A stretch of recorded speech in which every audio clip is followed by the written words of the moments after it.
Hey, what's up YouTube? Eric B here. Welcome back to our channel where we talk about how to close more real estate transactions at scale. So today I'm going to answer a question that I get asked all the time, especially in today's market.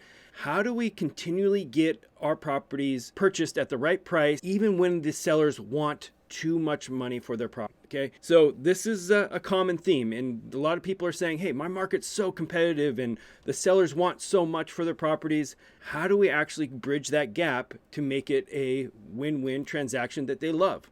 And there is an answer. So I'll show you right now. Here it is. It's a detailed sales process. So what you're looking at right now, this is my iPad, and this is what I take to all of my seller appointments.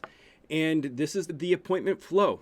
So it all builds to a final conclusion, which is a client net sheet. And I'll show you exactly how this works.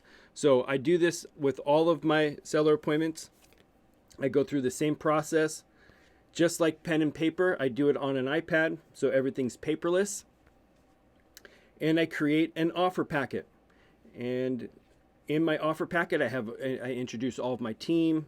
I go through, talk about everybody, talk about our testimonials. This is like a credibility packet, essentially. But it's more than that. It's an offer packet. So I go through the credibility piece. Then we get into the subject property. I'm able to take the photos of the property while I'm walking the property to add them to the report. Then we sit down and go through all of the comparables with the client so that they understand the market for what it is right now. It's usually a gap of expectations that's, lack of a better term, they don't have this information that we have as far as the marketplace, the comps and everything else. So it's our job as real estate professionals to bring that to them in a collaborative, respectful way and show them exactly what's going on in the marketplace, what's their property is worth in our opinion, why. And you can see here that I draw on this, so it's a very collaborative process with all of the clients. Really, the key here is drawing them in and making them a part of this process so that their expectations of value are getting calibrated with you on the spot. So I go through all of this process with my clients to, again, get them to understand where we're coming from, why certain information is really important, what's the context to it. If there's photos that we need to really look at to understand, is your property worth that? Is it the same condition? This is how we do it as a professional. We're always matching the comps to the condition. And that's how we determine our value. And so as I go through, this right here is the client net sheet.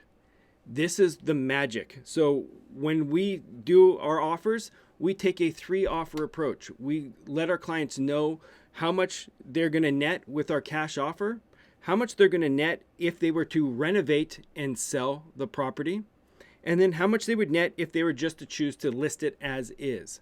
Now, most people don't do this, and I think you're leaving a lot on the table when you don't, because it oftentimes turns into napkin math, because you're saying, oh, here's my cash offer.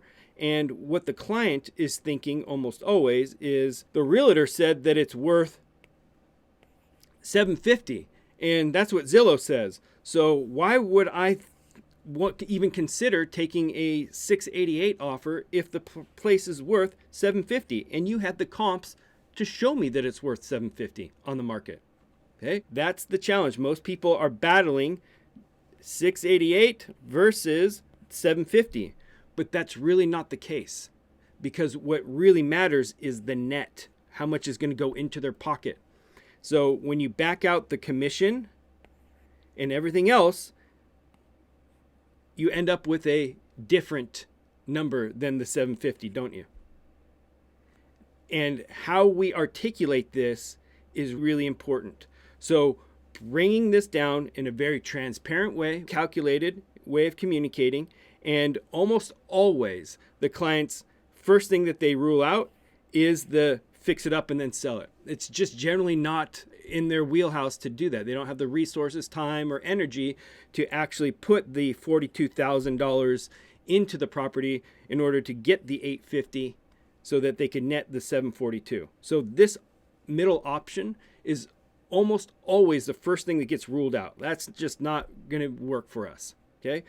But then we help them identify how we can make the gap between our cash offer and the market value is quite a bit less than what they originally thought. So because we go through this with a net sheet in a very transparent way with all the comps, we really bring the gap down to just what it is here. And this is how we close the transactions. It's about interacting with them. It's about educating them properly about the marketplace, and then bringing this all into a net perspective that allows them to make the best choice for them.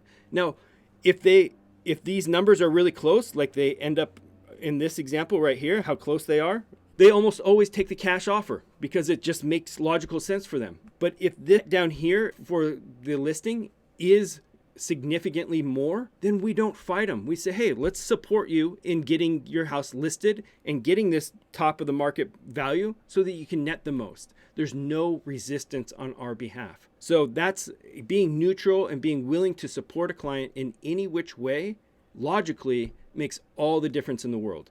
And I'll tell you, very often, bam, we get serious, we get properties under contract, and we move right on forward, even in today's competitive market, even with all of the competition. So if you want to know more of how we do this, if you want to dig into the iPad system and all of the sales process that we teach our clients across the country to close more deals, find out more in the link below. We'll be happy to work with you.